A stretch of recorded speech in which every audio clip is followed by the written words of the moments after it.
Hey everybody, how's it going? Hope you are all having a fantastic day. And today we are going to talk about Ninja Gaiden 2 Black. Ninja Gaiden 2 Black has been out for about a week now, and I wanted to review the game, share my thoughts of it, see if it's worth purchasing. I was able to finish the game not too long ago, so I'm gonna dive into my thoughts about the game, story, visuals, all that stuff. If you're new to the channel, feel free to subscribe. If you like the video, hit the thumbs up below. Let's get right to it. Starting off with the story, it's nothing fantastic. You got Ryu Hayabusa, who is the main protagonist, who is trying to stop some bad guys from resurrecting the Archfiend. You got Sonya, who pops up at the beginning, this chick who is with the CIA, and she's helping you out. A few other characters that you actually get to play as also kind of tag along, and I believe these are added chapters to this version of the game. They weren't in the original, but they kind of fill in some empty story gaps, I guess. Sonya eventually gets captured and you have to go and save her. I don't want to really spoil too much about the story for anybody who actually does pick up the game and just wants to experience it themselves, but just know, again, it's nothing really fantastic. You're not missing out on much. It's not the worst story that I've seen in a video game, but you're not buying this game for the narrative. I mean, most people will probably skip the cutscenes. I think I watched probably like 90% of them, but the last 4 or 5 chapters, I was just skipping all the cutscenes. I was kind of over the story, just wanted to get into the action again, get to the end of the game, fight more bosses, all that. Moving on to the combat, which is what you're really buying this game for. It's honestly pretty solid. This is my first ever Ninja Gaiden game, and I was pretty surprised with how well the combat actually is and how well it holds up in 2025 given how old this game is. The combat was just straight up satisfying. You had the Tiger Drop, which is a move you learn, I believe, in the first chapter. Probably a move you're going to use throughout the whole game, but it's a good move. It's fun. You just hit them, slash them, get them in the air, spin, drop them on their head. It's a pretty dope move. It does.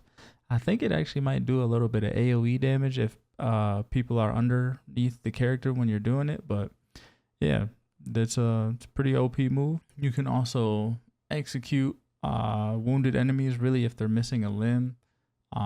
For any like human characters or there's other characters, you'll be able to kind of tell when you can execute them. They'll have like blood on them, or for some of the monsters it's like green blood. You just go up, press Y or triangle, and get thrown into an animation where you'll execute the enemy. Is pretty cool. I enjoyed that part. You got 9 different weapons, 2 ranged, a bow and a cannon, and then a few 7 different melee weapons. You got like a staff, your sword, double swords, a few other things as well. They're pretty much all the weapons. I think some of them might be missable, but if you're searching for chests, you'll probably get them all. I do think the ranged weapons were honestly kind of useless. I mean, there was certain parts of the game, really mainly with the bow, where you had to use them. But other than that, I didn't really see a point with them, except for one boss, which I only think 2 bosses were annoying or hard, maybe not so annoying. One boss was hard, one boss was annoying.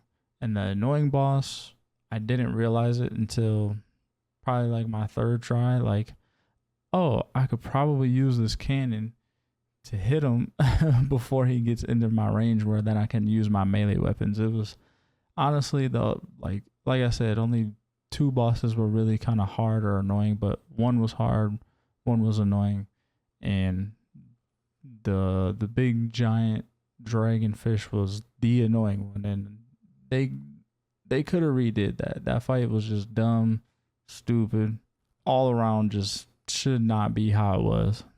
I played the game on hard. There's a second to hardest difficulty, then you have very hard. I didn't find the game really all that challenging, which isn't a bad thing. Not all games have to have, I guess Dark Souls might be a standard for difficulty, even though playing those games multiple times through, they get easier, but nothing was really challenging. It was fun though. The water mechanics in this game are absolutely horrible. I'm surprised that was not redone. If you were going to redo something besides, update graphics, modernize a little bit of different things here and there, but not redoing the water mechanics or the controls was a bad idea. It was easily the worst thing in my opinion, about the game besides the story, but who cares about the story in this kind of game? The water mechanics, when Ninja Gaiden 4 come out, has to be literally 100 times better. They were some of the worst water mechanics I've ever dealt with in any video game I've ever played. Moving on to the visuals, the game is running in Unreal Engine 5, and they did a pretty good job, upscaling the graphics, making it look a lot better than it did on the original Ninja Gaiden 2 for the original Xbox. If you look at any of the comparisons, you'll see exactly what I'm talking about. I mean, you'll have even the old graphics honestly still hold up relatively well. Obviously, they're not the best, but they did their thing in Unreal Engine 5. I don't really have much else to say about the visuals. Sometimes you'll get remakes or games that just have HD versions and the graphics really aren't that noticeably different. But this game, they clearly are. The game is 81 gigabytes on PC, so that is something to keep in mind. That's the hard drive space is coming from the graphics, so it is a pretty big game for a very old game, which is kind of crazy to think about, but that's where we are in today's day and age of gaming. Now, how long is the game? The game took me about 8 hours to complete. Again, I played it on the hard difficulty, and this was my first ever Ninja Gaiden game, so part of that was learning the game, but that was just a very short part. And then after that, it didn't take me very long. I probably beat each boss in less than 5 tries. Now, yes, it is a short game. I usually don't compare the price of a game to how long it takes to beat the game, or how many hours can you put in the game to do this activity, that activity, whatever it may be.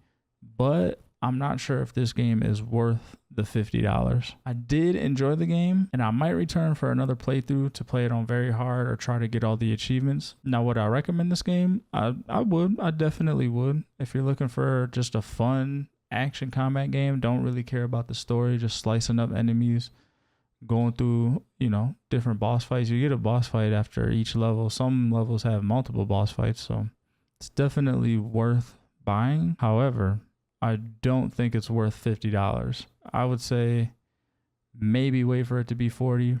Honestly, probably even $30 during a sale. I just don't think this game is worth $50. Yes, you have the graphical updates to it, but those graphics don't make it anywhere near worth $50 in my opinion. And the game is just so old. They could have easily dropped this for $40.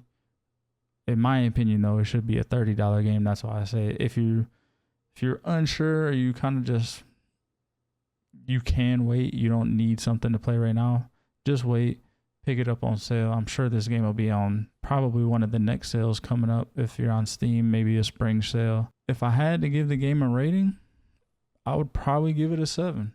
It's a solid game, especially for how old it is. I mean, again, it was my first Ninja Gaiden. I didn't have really any expectations going into it. I seen a little bit of gameplay here and there. I saw the trailer for Ninja Gaiden 4, and I was like, let me give this one a try. And I enjoyed it, so I'll definitely be picking up the new one. I do think it's a little short. Again, don't think it's worth the 50, but I give it a 7. Solid game, fun, easy to go back to. Definitely will be a game that I'll replay in the future when I don't have anything else to play. So, yeah. That'll do it all for this one, y'all. Just a nice, quick, short video. My opinions on the Ninja Gaiden 2 Black. Comment down below what your opinions are on the Ninja Gaiden 2 Black release. If you think it's worth the 50, if you enjoyed it, shit. Maybe even if you got a rating for the game. Do you give it a 7, 8, or 6? Let me know. If y'all like the video, leave a like, and I will catch y'all in the next one, y'all. Peace.